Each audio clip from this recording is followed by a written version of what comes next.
Hello twelfth class, welcome back on साया commerce classes. Twelfth students, मैं आपके सामने फिर हाजिर हूँ बिजनेस स्टडी की एक और नई क्लास के साथ। बिजनेस स्टडी में आज की क्लास में हम डिस्कस करेंगे chapter number 7 directing. Chapter number 6 तक हमने अपनी प्रीवियस वीडियो में समझ लिया था। होप 6 के 6 चैप्टर आपको अच्छे से समझ आ गए होंगे। फिर भी बच्चा कहीं भी कोई भी डाउट आता है तो कमेंट सेक्शन में लिख दीजिए कि आपको किस टॉपिक के अंदर डाउट है, तो मैं उसी टॉपिक के रिगार्डिंग फिर से आपको वीडियो बना के दूंगी जितना जल्दी मेरे से पॉसिबल होगा।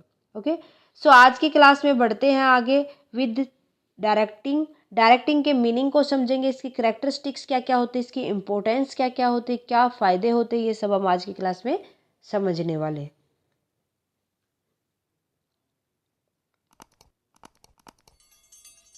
सबसे पहले अगर मैं बात करूं मीनिंग की, डायरेक्टिंग का मीन क्या होता है भाई? डायरेक्टिंग का मीन होता है डायरेक्शन देना, किसी को इंस्ट्रक्शन बताना, किसी को गाइड करना, किसी को काउंसलिंग करना, किसी को मोटिवेट करना या स्टाफ को लीड करना। ये सब किसके अंदर आता है? डायरेक्टिंग के अंदर आता है। That mean directing means giving instructions, guiding, counselling, motivating and leading to the staff in the organisation in doing work to achieve organisational goal. ऐसे ही नहीं फ्री की सलाह किसी को देना भाई।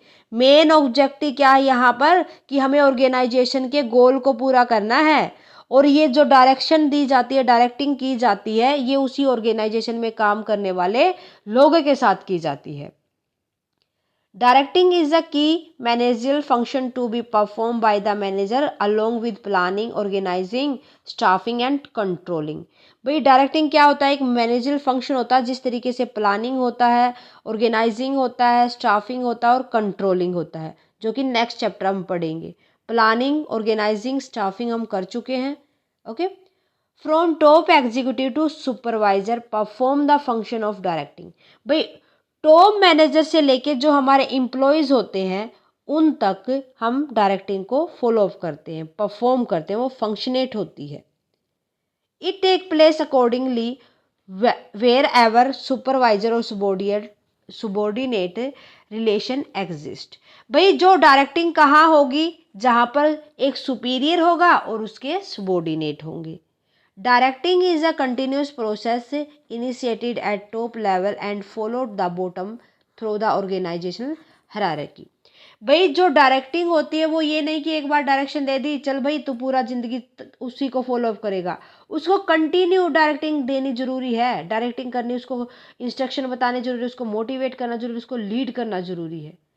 और ये किसके द्वारा दिया जाता है? टॉप लेवल से जो बॉटम लेवल पर इम्प्लॉयज होते हैं। मीन्स जो सुपरवाइजर होगा, वो सुपीरियर होगा, वो अपने सबॉर्डिनेट को डायरेक्टिंग देगा। ओके, क्लियर है? सो उसके बाद आता है direction has got following characteristics. Characteristics क्या हो जाएगी? Pervasive function. भाई हर लेवल पे जरूरी होगा, ये नहीं कि खाली मिडिल लेवल को ही या लोअर लेवल को ही डायरेक्शन की जरूरत है। टॉप लेवल को भी डायरेक्शन की नीड होती है, उसको भी इंस्पिरेशन की नीड होती है, गाइडेंस की जरूरत होती है। सो ये हर जगह पर लागू होता है। ये top level to low level means all level पर ये लागू होगा, हर जगह। परवेसिव का मतलब क्या होता है? हर जगह। कंटिन्यूअस एक्टिविटी, मैंने अभी बताया था आपको जब इसकी डेफिनेशन करवाई थी कि एक बार हमने डायरेक्शन दे दी या मोटिवेट कर दिया, लीड कर दिया, ये नहीं कि वो जब तक काम करेगा, जब तक उसको फॉलो अप करेगा। ये जब तक हमारी ऑर्गेनाइजेशन की लाइफ चलेगी उस तो थ्रू आउट ये कंटिन्यूसली डायरेक्शन देनी जरूरी होगी। ह्यूमन फैक्टर, भाई मशीन्स को थोड़ी ना डायरेक्शन देंगे, उनके अंदर तो हमें फिट करनी होगी चीज़ों को, है ना? तो यहाँ पर ये जो डायरेक्टिंग होती है, ये फंक्शन, ये सबॉर्डिनेट के बीच में होती है। सबॉर्डिनेट को डायरेक्शन दी जाती है उसके सुपीरियर के द्वारा। ठीक है, तो ये ह्यूमन फैक्टर होता है, यहाँ पर मशीन वगैरह का यूज नहीं करते। और जो ह्यूमन फैक्टर होता है वो ही सबसे कॉम्प्लेक्स होता है और उसका बिहेवियर इतना अनप्रडिक्टेबल होता है कि उसको बार बार डायरेक्शन की जरूरत होती है। इसीलिए उसके लिए डायरेक्शन जो होता है वो इम्पोर्टेंट हो जाता है। मशीनों में तो हमने एक बार जो चीज़ें फिक्स कर दी वो फिक्स ही रहती है, बट ह्यूमन बीइंग के अंदर हमें ये डायरेक्शन बार बार करने को मिलती है।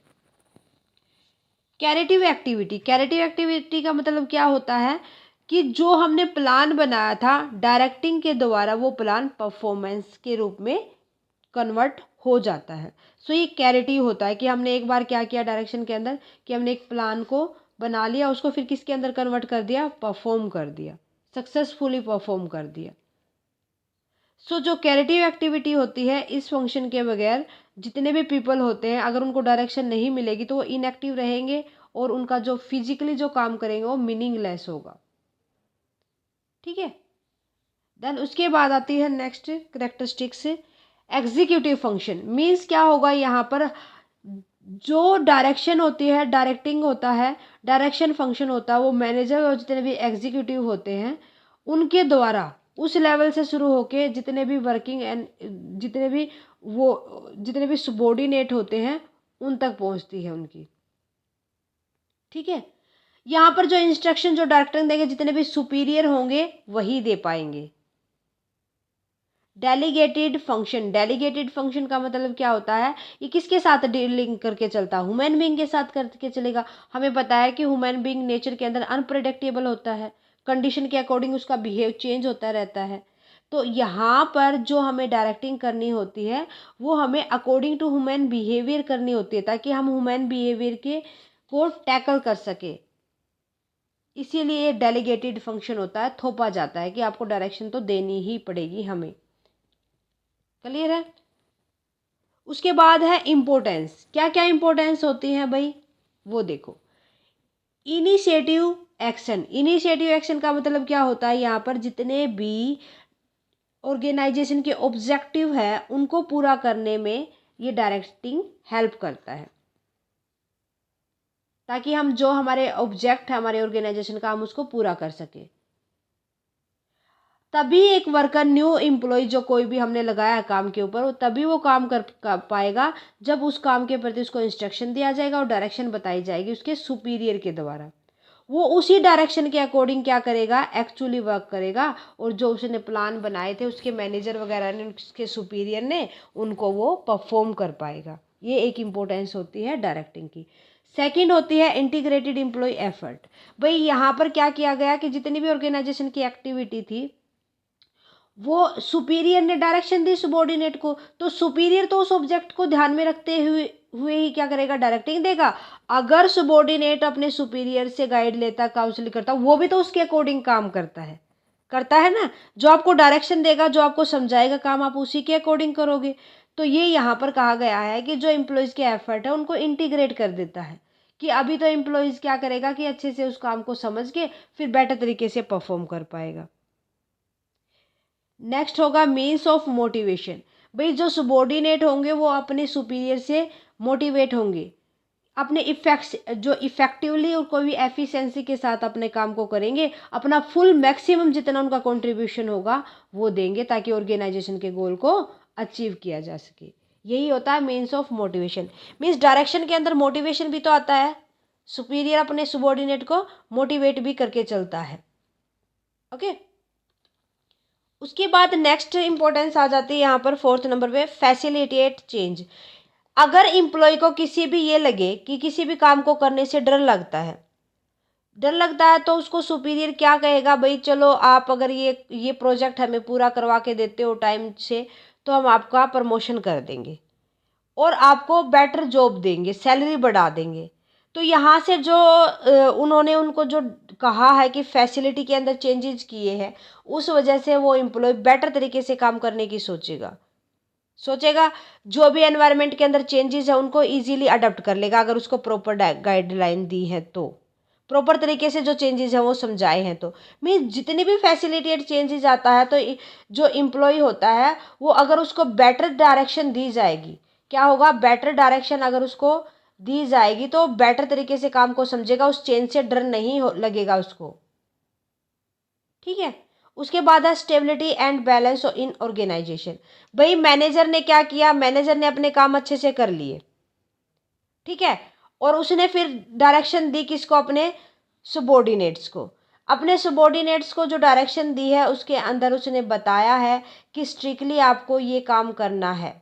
मीन्स वो बैलेंस करके चलेगा जितने भी इंडिविजुअल हैं और जो ऑर्गेनाइजेशन के इंटरेस्ट हैं। थोड़े बहुत वो जितने भी उसके एम्प्लॉय हैं उनके इंटरेस्ट को भी समझेगा जिस तरीके से वो काम करना चाहते हैं, और कुछ वो ऑर्गेनाइजेशन के जो इंटरेस्ट है उनको भी समझेगा, मीन्स वो उनके बीच में कोऑर्डिनेशन लेके आएगा, जिस वजह से डायरेक्टिंग क्या करके चलेगा। अगर डायरेक्शन अच्छी होगी तो जो ऑर्गेनाइजेशन है उसके अंदर स्टेबिलिटी और बैलेंस बना रहेगा, उसके एम्प्लॉय और एक ऑर्गेनाइजेशन के अंदर। ठीक है, क्लियर है। सो डायरेक्शन हर चीज में जरूरत होती है बेटा, आपको घर पे भी जरूरत होगी डायरेक्शन की। अगर आपके मम्मी पापा आपको पढ़ने के लिए नहीं बोलेंगे, आपको ये नहीं बताएंगे बच्चा पढ़ने के ये फायदे होते हैं, इस काम को इस तरीके से करो, तो क्या आप वो काम कर पाओगे? नहीं कर पाओगे। तो डायरेक्शन जो होती है हर चीज को के अंदर बैलेंस बना के चलती है और उसके अंदर स्टेबिलिटी लेके आती है। क्लियर है, समझ आ गया इसका मीनिंग, इसके इंपॉर्टेंस क्या क्या है और क्यों जरूरी है डायरेक्टिंग। आज के लिए बस इतना ही स्टूडेंट, मिलते हैं नेक्स्ट क्लास में विद नेक्स्ट टॉपिक के साथ। आज की क्लास कैसे लगी मुझे कमेंट करके बताएं, अच्छी लगे तो प्लीज़ लाइक और अदर स्टूडेंट के साथ ज़्यादा से ज़्यादा शेयर करें। थैंक यू स्टूडेंट्स, मिलते हैं नेक्स्ट क्लास में विद नेक्स्ट टॉपिक।